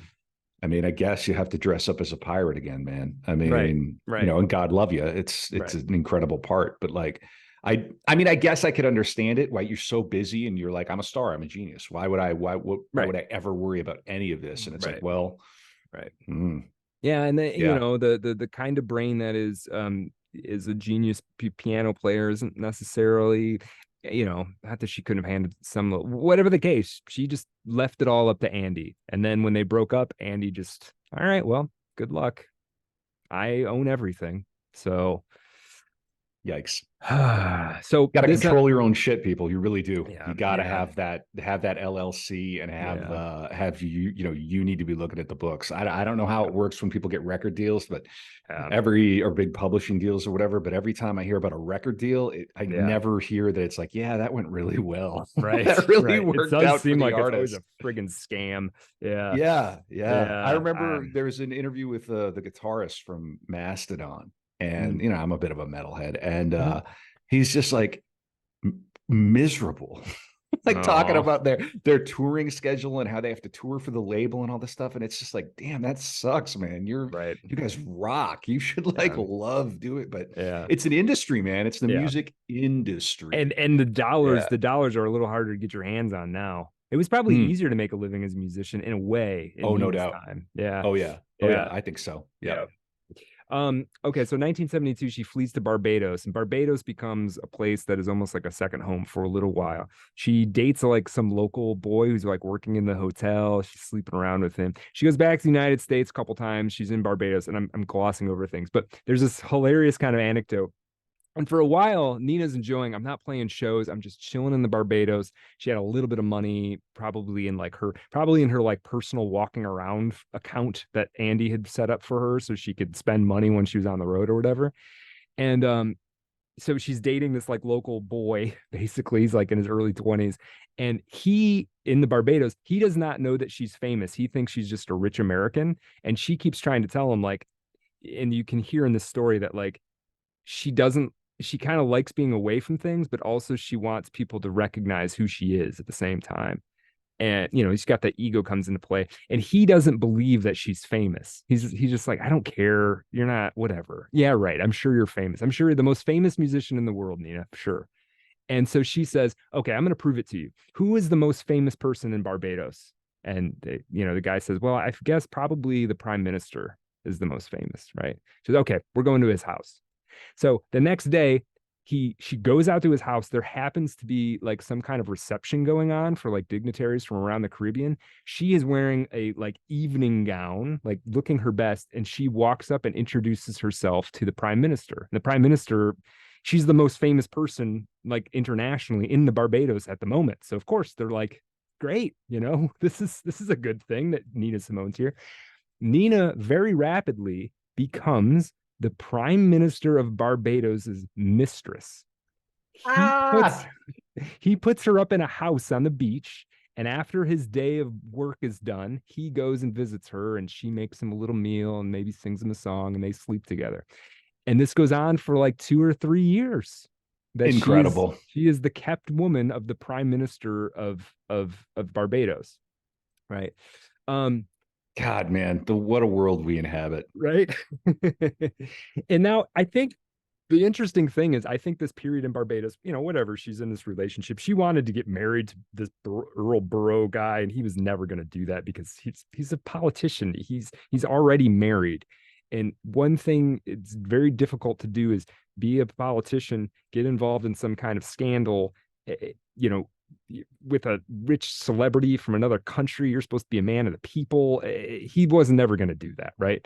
But I also think that this time for Nina was good. She got actually some rest, and she comes out with a banger. It is finished, and it is finished is what it means is a few things. One thing is she was seriously thinking about not making music anymore. The other thing is it is finished in terms of her involvement in the civil rights thing. She was trying to put a close on that chapter in her career, that she's not a civil rights icon. She's a goddamn musician, right? And that's more important than anything. And this is my favorite Nina Simone album. It is finished. Let me just read you a quick thing. This is from her own, the ninasimone.com, summarizing this album. It is finished as Nina's farewell to militancy, to her record label, and to America. Fittingly, there are backward glances, an affectionate homage to Bill Bojangles Robinson, an earlier Black hero, and a dedication to Bessie Smith with a sexy sugar in my bowl. The Pusher, an unsparing account of the devastation wreaked by drugs, makes clear why escape was necessary. Having spent 15 years running, it was time for Nina to relax and take stock. She moved to Barbados in 1974. She actually moved in 1972, but this was more she was living in a hotel until 1974. And subsequently, she lived in Liberia. We're going to talk briefly about the Liberia period. The role of freedom fighter had broken down in the face of social and personal problems. Nothing daunted, Simone reinvented herself as the Obeah woman. The African-rooted, classically trained pianist freely moved between civilization and savagery. Both are tricky concepts and need inverted commas. The dark and fearful Dambala visits a place beyond death and reveals the secrets that only the Obeah woman knows. This is where she gets into like her voodoo period, right? And it's epic. If in terms of if you're looking for something Nina Simone bit of work that isn't an individual song or just a collection of songs randomly put together, it is finished is, in my opinion, the best as an album. Yeah, so good. And there's stuff other than just the sort of more voodoo stuff. The Pusher is on par with Curtis Mayfield's Pusher Man. It's kind of the same vibe, feels similar, but is quite good. And there's a song on there called Funkier Than a Mosquito's Tweeter, which I love. It's funky as hell. It's so good. It's her at the peak of her powers. And then, of course, as I've mentioned, the song Dambala is a masterpiece. Okay. Now, 1974, not after It Is Finished comes out, she moves to Liberia. Kevin, what do you know about? Here, I'll ask you the Art of Darkness question. What do you know about Liberia? Isn't Liberia the country in the west coast of Africa that was formed in part to repatriate African American slaves or the descendants of slaves? Yeah. Yeah, it's like a tiny country in West Africa, like on the coast. Yeah. They said so. We basically like 20,000 freed slaves, freeborn blacks in North America and the Caribbean were sent there in the like before the Civil War to basically like repatriate. But of course, there were already people living there, right? And the idea was we'd send these people back. Like when assholes like say, "Why don't you go back? If you don't like it here, why don't you go back?" This was like actually an attempt to do that, I guess would be one way to put it. Well, and here's the issue. So we sent these people went back to Liberian they're colonists now because most of them they're born in America, so they're coming back. It's not like they're going home. They're colonists now. Even if their people are from vaguely that region to begin with. They moved to Liberia. The new colonists who are, freeborns, some of them had been slaves, some of them were freeborn. They set up an American style government and they start just fucking dominating the locals. Just like building plantations and putting them to work on their plantations, dressing up like plantation owners, like, and building plantation style houses. Hmm. Yeah, very interesting experiment, right? And then just running roughshod, like extreme levels of racism towards the people who live in the country now called Liberia, who are Man, from there. people never change, man. Right. People are Right. people. Right. And so by the time that Nina gets there, there's an established aristocracy that's been there for a few generations, and they're dressed up in like European style finery. They wear European clothes, and all of the aristocrats live very much on the coast, and they like never go inland except to like maybe check on their vast estates in which they're, being worked by natives. Just like our overlords. Yeah, exactly. So and then Nina, in this kind of feat of irony, she goes there and they love her because Liberia is in some ways a put upon country, and not, it's not a world leader or something. And you get Nina Simone, and she's a big deal. So of course she's immediately invited to the table of all of the wealthiest people in Liberia, right? She's immediately brought into the upper crust of that society.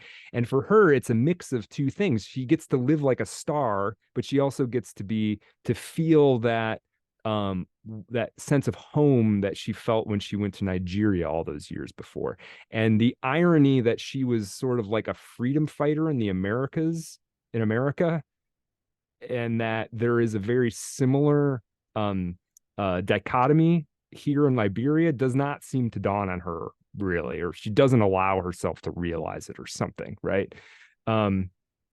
Anyway, I think that irony is just an interesting part of the story. Now, since she's getting brought into this upper crust, they immediately start their aristocrats in Liberia immediately start trying to set her up with men. Yeah, right. And that's what you do. Right. Yeah. And one of the men who like participates in this is this guy CC Dennis. He's the father of a high government official. He's a Mason. He's an aristocrat. He owns a plantation where the people who work on it call him master, right? And he shows up to Nina at somebody else's house where Nina's staying, and he says, "Pack your bags. You're coming out to my plantation tomorrow." And she does.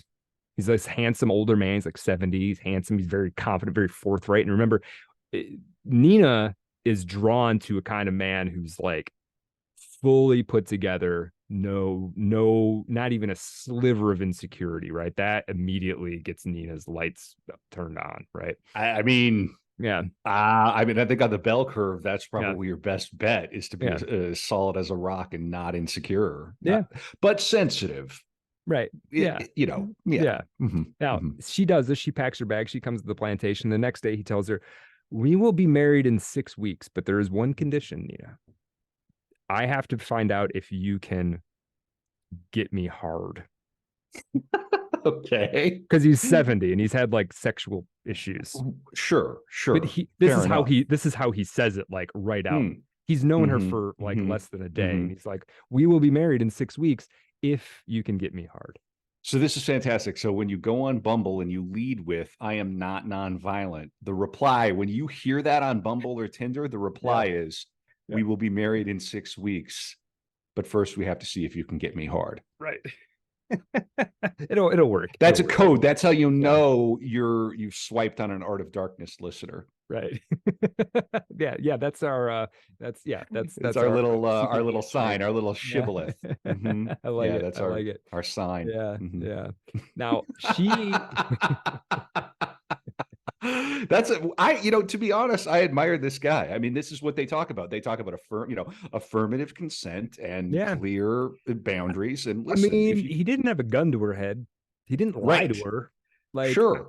I don't know. Like, I don't know. It's just weird. It grates against like American sensibilities, and I could never see myself doing that. But I don't know. It worked for Nina. Literally did. Well, but Brad, you're a stallion. I mean, famously. I mean, everybody knows that. Oh boy, oh Okay, boy. moving on. Moving Yeah, on. Mr. Ed Yeah. here. Nina, Nina, but here's the thing. Nina goes with it. She goes to the plantation. She tries to get him up. She can't seem to do it at first, and she gets freaked out, and she actually goes to America. And for a while, she's like stressing, like, how am I going to get this man How am I up gonna so that get he'll this marry dude? me? Oh my Yeah, gosh. bizarre, Wow. right? Wow, what a world. Bizarre. So she ends up, Hmm. it ends up not working out, but she ends up living in Liberia for, I want to say 4 years, at least 2 years, but it might have been 4 years. She ends up living in Liberia. She visits a witch doctor who tells her, like, she has a very, I mean, we might tell that story on the After Dark, along with the story about the black dog, the story about the medication she went on, and I had one other thing, and I've forgotten that there's so much info. For the time when her violence got really out of control in the 90s, and she probably, all things being fair, she probably should have went to jail at least. Damn. Yeah. Patreon.com/Art of Dark Pod. And I Yeah. imagine we're kind of coming into the home stretch here, Yeah, Brad, as well. Yeah. we're definitely getting there. So, okay, so lives in Liberia for a while.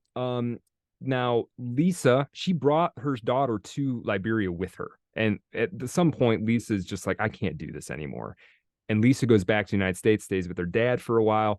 Eventually, Nina realizes how crazy it is that she's been kicking Lisa around her whole life and says, you know what we'll do? Let's put you in a boarding school in Switzerland. That'll solve the problem. Uh, so she puts Lisa in a boarding school in Geneva, and then Nina moves to a suburb of, she's living like 30 miles from Geneva. One thing I should note too, part of the reason Do you know what suburb it is? it I'm just curious. is, I do have it here someplace. Prengens. Yeah. Prengens, Switzerland. Yeah. I'm gonna look it up. Yeah. Yeah. So I mean, here's the thing. She didn't want to go back to the United States. She thought she might never go back to the United States. Part of the reason is because she is under serious threats from the IRS at this point. Andy had apparently been filing her taxes, but from 1971 to 1974, Nina Simone didn't file any taxes. Yeah. She would later try to pass it off. Yeah, go ahead. We are one of two countries, and I don't know if this was the case in 74. We are one of two countries where, regardless of where you live, if you're an American citizen, you are taxed by the federal government. You could live in North Korea, theoretically. Right. You could live in Liberia. You could live in Switzerland. Yep. They want their pound of flesh. The only other country is Eritrea. Oh, really? And yeah. you have to renounce your citizenship in order to be exempt of federal income taxes. So what an odd country that we have here. We're so, I think that's what they mean by American exceptionalism. I think is that no matter what, we're gonna have our fucking hand in your pocket, wherever you live, and then you got to pay local taxes too. So that's great. Right. It's not like you don't. Yeah. Yeah, if you move to, name a country and you have a job there and a career, you don't get to not pay their taxes just because you're an American. Right. You just pay double. It's just that's kind of a little factoid that really gets the gears turning. It really makes you wonder what this place is and why it is the way that it is. Well, and then when people say, we could go off on this, but like when people say, well, the justification for taxes, is you have to pay for the services that we all have in common, right? You got to pay for the roads and pay for whatever. But I'm not living in the country. How can I possibly? No. But I guarantee you're within a stone's throw of some fucking military base or something, right? I mean, so here we are defending you. I like how it's like, love it or leave it, but keep paying taxes. Right. Yeah, you literally can't. Because it's so easy. Yeah. What did Wallabek say? There's no Israel for me. I mean, it's just, we have this entire country is defined by Stockholm syndrome. Anyway, moving on. Yeah. Moving rapidly on. Yeah. Now, Nina moves to Switzerland. Her mental state is not good. Okay. The more time she spends, one thing to think about, the more time she spends alone, the worse. Neither is mine after this episode, man. I'm starting to crack. Same. She moves to Switzerland. She doesn't know anybody. And Switzerland, if you liked living in Liberia, the next place to go on your list is not Switzerland. And I'm not saying anything bad about either one of them, but you know what I mean? Fire and ice. Right. You're going from, I don't know how they talk in Liberia, but then you go to Switzerland, it's grüß Gott, grüezi, hello. Right. Hello. I mean, she's in the French part. French Yeah. speaking part. But I mean, it's Yeah. just two countries could probably not be more different. Right. Yeah, Yeah, exactly. Exactly. Now, crazy. let me read from the biography. Nina Simone's stay in Switzerland is shrouded in mystery. In this country where secrecy is part of the culture, where the obsessive sense of order and discretion in all things can make you nervous if you don't share this virtues, it seems impossible to wholly lift the veil on what really happened during those years. I've heard some of the strangest stories about this time, that she could be seen wandering like a tortured soul through the streets of Nyon and its surroundings, that she underwent a whole range of medical checkups at the Genolier Institute, which specialized in oncology, cardiology, surgery, and anti-aging treatments. That one night, clearly in a state of anguish, she grabbed a revolver and fired it into the air from the front steps of her house. That for some time she lived with another woman, Susan Bauman, who was Nina's governess, friend, and manager. I have been told disturbing but unverifiable stories about Nina occasionally hooking up with rich and discreet men so as to ensure a comfortable lifestyle, or perhaps merely to survive. However, what we do know is that Nina was totally out of her element in Switzerland. Could there be a country further removed from Liberia? It says it right there. Um, okay. She doesn't have much money. She doesn't know very many people in Switzerland. She decides to, at some point, she does have to come back to the stage. She hasn't played, there's a point where she doesn't play a show for, I think, like 5 years, 4 years. And she makes her return to the stage at the Montreux Jazz Festival. Let me read a little bit about that. It's kind of interesting. This is one you can see some. You can, if you 1976 Montreux Jazz Festival, Nina Simone, you can watch parts of it. Um, quote, this 1976 concert has entered the mythology of the Montreux Jazz Festival as one of the most chaotic, extravagant, and explosive events that the festival has ever known. More than 30 years later, it exemplifies, for those who took part or caught it on television, the folly, excess, and art of Nina Simone. Excuse me. I had the chance to visit hold on. Let me skip that. This is a description of her in this performance. Cropped hair, eyelids painted blue. She had a wild look about her in her belted black dress. The only decoration she wore that night was a heavy silver necklace set with a large precious stone. Her silhouette had thickened, but she retained some of her athletic lines. Her bare arms were surprisingly muscular, and during this concert of extremes, her movements would be surprisingly supple, giving off a fascinating sensuality.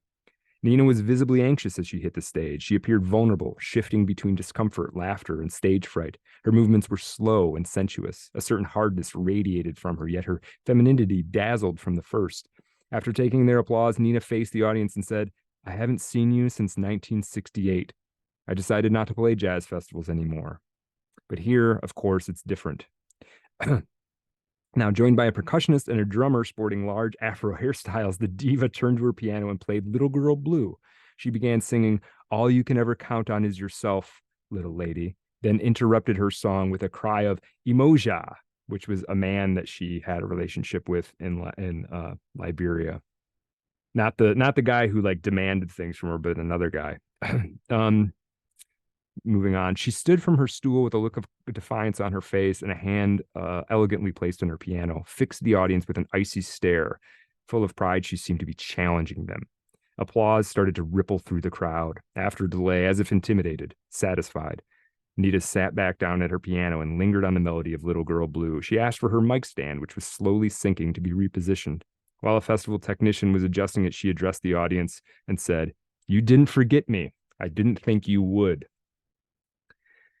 Okay, but in Switzerland, she starts to break down. Again, the more time she spends by herself, the more she falls apart. It's a process that will take 12 years to fully bottom out in the 80s. She started having hallucinations. She would have 2 to 3 month spells where she wasn't even like sure exactly where she was, just lost in this house in Switzerland. Um, she was constantly waiting on this lover from Liberia to come up and join her, which it's not clear that that was ever going to happen, or this guy had even suggested it would happen. Um, at one point, I'm going to speed through some of this. At one point, she goes back to Liberia to try to get this guy, this lover of hers, Emoja, and she runs into a Liberian businessman. This Liberian businessman says, "Nina, I've got connections in London. I can get your career back on track." And so he and her go to London. They stay in the Carlton Tower Hotel, 5-star hotel. And he's supposedly making deals. And at some point, the manager of the hotel, after 4 or 5 days, comes up to Nina and says, "Nina, we're going to need you to pay your bill." And Nina says, he's this guy, he's paying it, right? Like, I don't, he brought me, I don't have anything to do with this. And anyway, this leads to a fight with this Liberian businessman. He punches her in the neck, like knocks her unconscious, steals everything from her, and disappears. So she's stranded in a 5-star hotel in London by herself Ah, with no money. God. She That's not a good town to be stuck in with no, no money. I would tell you what. she ends up in this period trying to kill herself. She eats like a Oh, whole bottle of sleeping pills because it's just like I have nowhere to, I there's nowhere for me to go from here. Like that is it's over. so Yeah. unbelievable. The woman who recorded all of those great songs, man. Right, right, right. And Mm. so the 70s, the late 70s and the 80s kind of go like this. It's like one step, it's like 1.5 steps forward, one full step back. You know, she can never quite get traction. Um, at some point she moves to France in 1981. Legend has it that she showed up in France with $50 in her pocket, and that was it, supposedly. You know, how true is that? Who's to say? But it would explain how she came to live there. Apparently she was a total mess in the 80s in Paris. Dressed her clothing was, she was almost in rags. She lived in a tiny, terribly filthy little apartment. She How lived can these things happen? I don't yeah. understand. It's You like got you it's have to like Amy think. Winehouse. Yeah. I don't get it. Oh, Yeah, that's you have why to we do think. this show, though. Right. Yeah. You have to think before 1971, where all of her biggest hits were, none of that money is hers. Oh my God. None of it. Right. Right. And it sounds like she's in such a state that she can't play 6 nights a week in a Oh, matinee. it's tough. It's tough to do, Yeah. man. And she She can't can't, do it. again, the bipolar has gotten kind of out of control and she's not doing Mm. anything to keep it under wraps. Right. And Yeah. her set isn't like to play the hits. Right. Here we Right. go. Here's the A. It's Here's like the I'm gonna G. Here's the everything I've D. got is gonna go into this. Yeah, Yeah. yeah, yeah. She Yeah. can't. And I'm Yeah, gonna be yeah, yeah. haunted by the melody for hours and like, yeah, Yeah, it's she's a real shaman. yeah, yeah, Yeah, yeah, for yeah. sure. And so you know, and there's the documentary What Happened, Miss Simone. You can see they put on screen some of her like just snapshots of her notebook during this time, and it's just like it's just like any notepad you might have where you're like writing down notes to self, and it is absolutely chaotic. Like it looks like the thoughts. It looks like somebody who cannot string two thoughts together. Um, and she's clearly like losing her mind, um, or has already lost it. She eventually does get a deal playing this little tiny club inside a building that dates all the way back to the construction of Notre Dame, and it can seat about 100 people, right? And she starts playing there basically every night. Let me see if I can find this little bit about that. So this would be 1980, like 283. Um, let's see. Yeah. Let's see. Quote, still, this is the place where Nina tried to get her career and finances back on track and to regain her mental balance. She made a pretty good living with Jacques Bonnet. He's the guy who runs this small club in Paris. Not least because tickets to her concerts cost 100 francs. The pianist making between 10 and 15,000 francs a night, depending on attendance, which was excellent considering the capacity of the venue. Word spread across Paris like wildfire. Nina is playing at some tiny club in the Latin Quarter. The news was barely believable. The audience would come and stand in the stifling heat to watch her inconsistent concerts that featured the same repertoire night after night, seeing her randomly alternate between magic and mediocrity, scandals and genius, anger and moments of pure grace. At her most amazing, Nina could literally transport you somewhere else, Jacques Bonnet recalls. When someone can make you feel that way even just once, it makes you hope to experience it again one day. And so the public kept coming back just to relive the moment of pure magic, even though just a few minutes later she might break the charm and start to yell at you. Okay. Now here's another thing. Here's this continuing. The French deserve that. They Yeah. deserve all that yelling. Here's another bit. Just what did Nina Simone's Parisian life consist of in those days? A succession of hotel rooms, no friends to speak of except for Jacques Bonnet, no steady lovers, just one-night stands where Nina turned into a sexual predator, sometimes offering these men money in exchange for a night of passion, occasionally getting ripped off in the process, right? So the sex thing was whoops. Getting too sexy here. Brad's dropping the literature. I got all hot and bothered. It's gotta, yeah. Calm down. Yeah. Calm down. Now, now by 1984, she builds this up into what I think is her last good album. This is Live at Ronnie Scott's, which eventually comes out in 1987. Ronnie Scott's is a well-known venue in London. I think it still operates, but certainly was a big deal at the time. But nonetheless, these 80s, one thing we have to think of the 80s literally as a gradual slide into insanity. She is able to pull it together to do some shows here and there, but she would get confused about where she was. She would get violent. She would pull knives on people a lot of times. She pulled knives on people.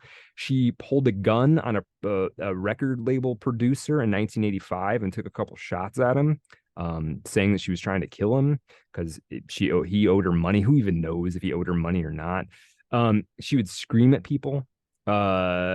She played a show in Canada at some point in the mid to late 80s and disappeared after the show, was found on a railway platform 2 days later and didn't know who she was. She would strip down naked to swim in hotel pools. That is based. That rocks. I mean, why not? Listen, if you're I'm a genius, star, darling. They let you do it. I'm a star, darling. Yeah. No, she sounds. Yeah, that BPD diagnosis I don't know. We're not big on like the DSM-5, but this feels like a case of that for sure. Right. And she wasn't taking care of her hygiene. Again, I don't cook, I don't clean. Well, that's cool when you're a millionaire. It's not so great when you got $50 in your pocket, right? But she comes back from this somehow. How does she come back from this? Well, a bunch of people who care about her swoop in to take care of her.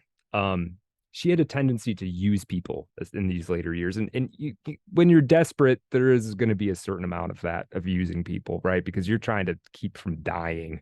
But people would swoop in to take care of her, and she would kind of go through them, much the way that, you're supposed to be very careful about saving a drowning person. You have to be very careful about trying to rescue Nina Simone in the 80s. Some of these people did it just because they loved her. Some of these people did it, like the drummer Paul Robinson, who would work with her from like 83 or 84 all the way up into her death. He thought she was a genius. He was just like, I want to play with her, so I'll put up with all this, basically. She made a Dutch friend, this guy Gerrit de Bruin, who got her to move to the Netherlands in 1988. He got her to move to the Netherlands, and then he got her through a doctor diagnosed finally with bipolar disorder, and she gets prescribed Trifalone. And Trifalone, as long as she stays on it, seems to help her like kind of stay reasonable. But she would go off of it a lot of times. And we're going to talk more about Trifalone in the After Dark and the effects it may have had on her. A devoted fan became one of her very best friends and became part of her inner circle. This guy named Roger Newpy. He just loved her work, and he was an archivist of her work, and he would bring flowers to all of her shows. And eventually he showed up enough that they were like, hey, Nina needs help with something. And suddenly he's in the inner circle, Yeah. So we're getting close to the end here. She moves to 1987. Chanel No. 5 uses Nina's 1957 recording of My Baby Just Cares for Me in a commercial, and it becomes a huge hit. They re-release this 30-year-old song, and then it goes gold in France and platinum in England. And she's literally a star again. Love it. Good. I'm glad. Good. Right. It's enough money that she's going to be okay from here on out, at least, even if nothing more, even if she never sells another album again. And there's some renewed interest. A lawyer at this time decides to take on her case and gets her rights to a bunch of her recordings in the 50s. They re-release some material. There's some money coming in that way. So she's stable. So we can think of her last 15 years after being $50 in her pocket in showing up in France to 10 years later, she's a reasonably well-off woman. 1993, she gets a house near Provence in the south of France. She releases her final album, A Single Woman. Now, It'd be one thing. A lot of us, maybe we would get to that position of relative stability and would be like, okay, we made it. We're all right. We're just going to bide our time through the lessons. Hey, I'll make a little music. I'll show up to a show here and there. We're good. We got out of this darkness, right? We lost our fortune. We made another one. We went to Liberia. Oh, the one thing about Liberia I should mention too, she wanted to live there forever, right? That's where she was going to make her home, and she kind of bails on it. That guy, CC Dennis, that like basically imposed himself on her, was like, we'll get married in 6 weeks if you can get me a bone, get me hard. 8 years after that, he would be murdered by revolutionaries on the beach. Yeah. Okay. Yeah. So she would have been right there beside him, probably. And he got hard one last time. That's right. That's right. There's nothing like the death boner.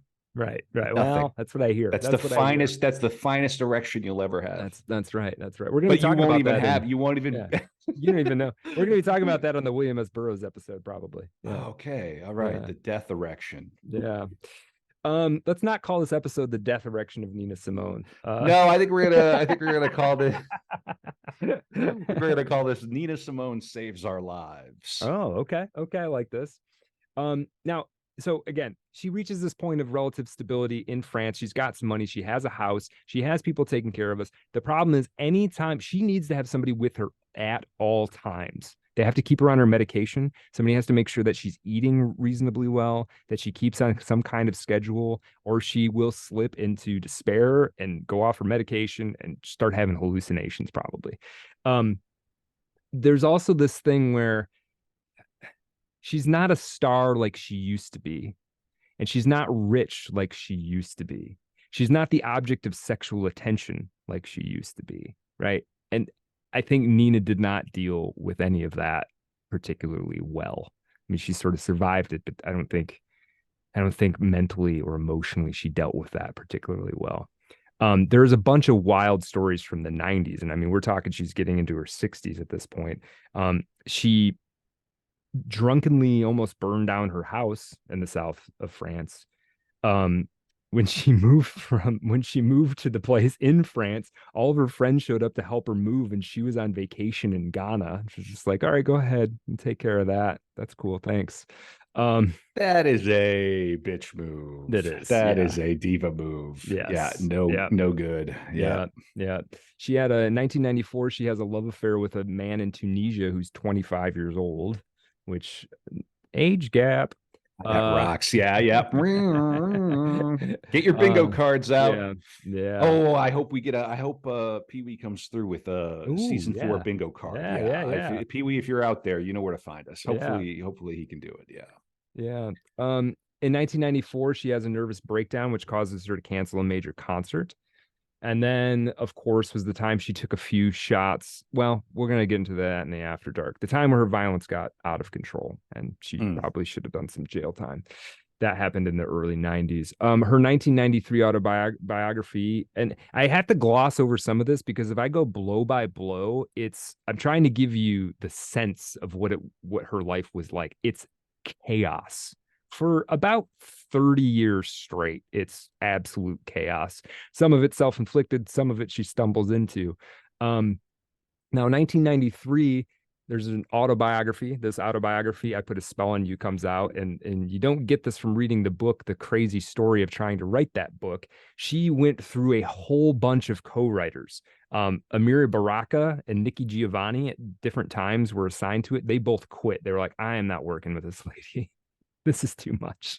Whoa. Yeah. Okay. There's another couple ghostwriters or co-writers that she fired just randomly. And then finally it fell to this Stephen Cleary guy. And apparently it was a nightmare for him.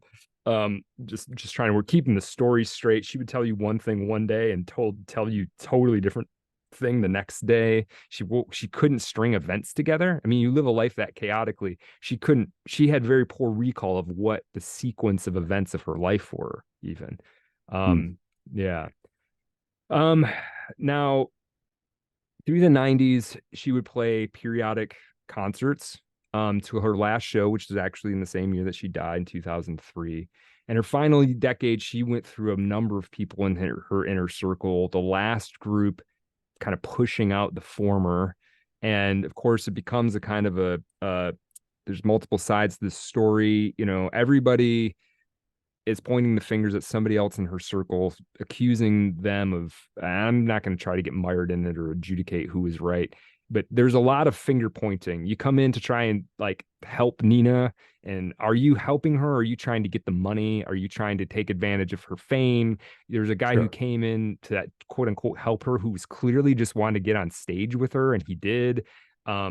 There were a lot of people that got kind of pushed out. The Garrett DeBruyne guy who helped her get diagnosed and probably saved her life in 87, he gets pushed out by a new guy. And this guy, Clifton Henderson, and Clifton keeps telling Garrett DeBruyne, he keeps saying, no, Nina doesn't want to see you. Nina doesn't want to talk to you. And one day Garrett DeBruyne just shows up at the house, and Nina's like, Garrett, where have you been? Why don't you call? Why don't you visit? Right. Yeah. So she's getting manipulated and like it seems to be getting kind of isolated off, and it's creepy and weird and gross. Yeah. Right. Gross. So it's kind of chaotic. And again, I don't want to do blow by blow what all happened there, but just know that like she survived and it got stable, but there were vultures circling even like to the last day. Yeah. And this is kind of it. I mean, 2002, she gets breast cancer. She gets diagnosed with breast cancer. She may have had it before then. She did to some degree before then, but who knows how long she suffered with it exactly. And let me read this last little bit, and this is going to be kind of the end of the Nina Simone story. For now. Another banger. Thanks, Another man. banger. This one was really enjoyable, Brad. I didn't expect her to be this, for her life to be this chaotic. Oh, it's unbelievable. I thought of her as like a grand dame of soul and of jazz, and I didn't expect to see her kind of destitute. I didn't, and I never would have expected her to get beaten by her cop fiance, and then go through with the marriage. It's very surprising. Yeah. So I'll read this here. This is from the biography. Quote, she had told Garrett, her friend, several times, I'll die when I'm 70 because after that, it's all just pain. Nina had also confided in Roger Noopy, the guy who was sort of a groupie, but became part of her inner circle. Groupie Noopy. She said, I've not had the life I wanted as I wanted it, but I'll die when I want to. Secluded away in her Carrie LaBrouette house, kept in a bed by a cancer that had now spread, a growing tumor in her brain, making speech difficult, Nina gradually let herself fade away, far from all this craziness, from these guys that, I have been told, forgot about her in her room. So apparently these people, new people taking care of her, like just, ignored her essentially while she's, living in the mansion that she bought. Raymond Gonzalez, who was one of her managers at one point, even confirmed, quote, in the end, no one helped her to even go to the toilet. She was left to do it in her bed. Far from the guys that didn't answer when she begged for a bit of company, who were happy to simply feed her and forget about her the rest of the time, she wanted to leave, Roger told me. She wanted to get out of that shit, just to die.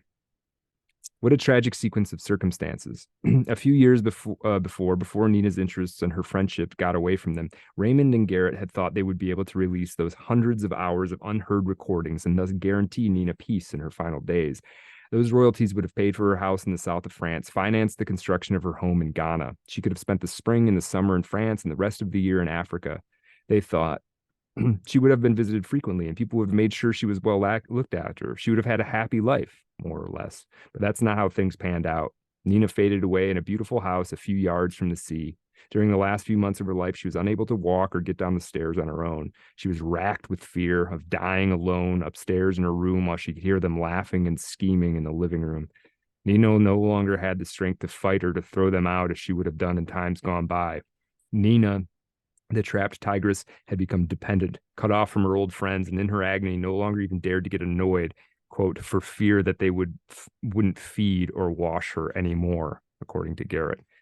Clifton Henderson and Javier Collado, the inner circle at that time, of course, deny this. Nina Simone died on 21st of April, 2003 in her house in Carrie LaBrouette at the age of 70. According to Clifton Henderson, who was at her bedside, quote, Nina hadn't been feeling well for a while. She died of natural causes.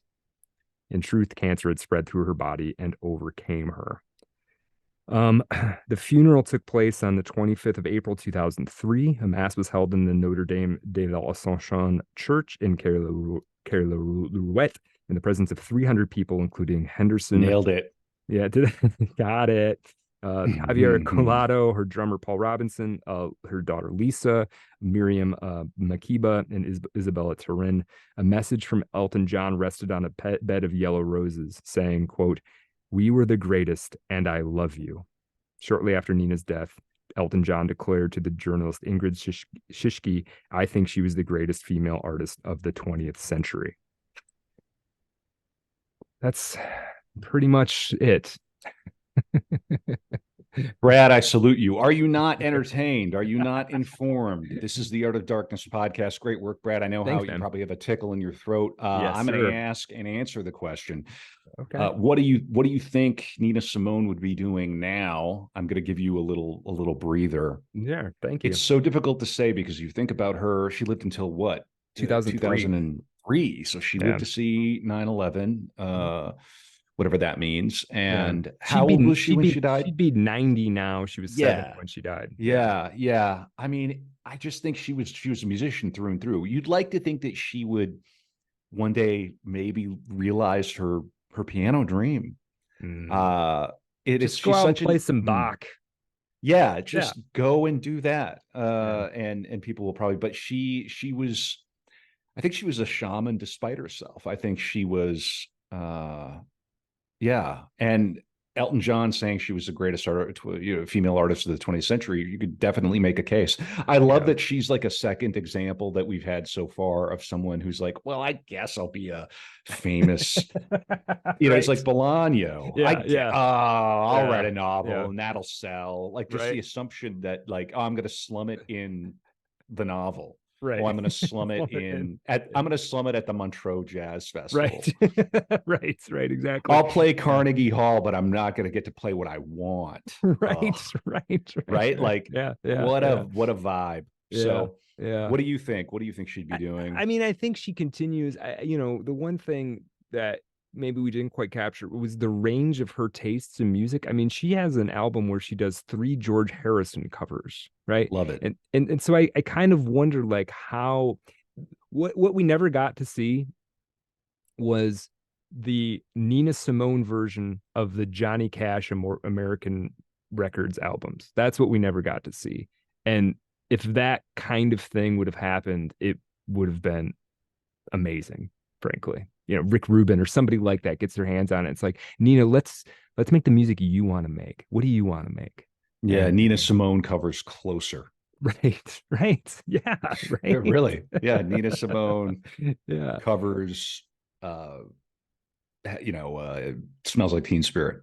Something that that would be fascinating. Who knows, well, we're gonna come back. Yeah, dude. Great work, Brad. Always love these core episodes that you do. I'm preparing Hessa. I'm preparing John Lennon. Who do you have next? To Brad.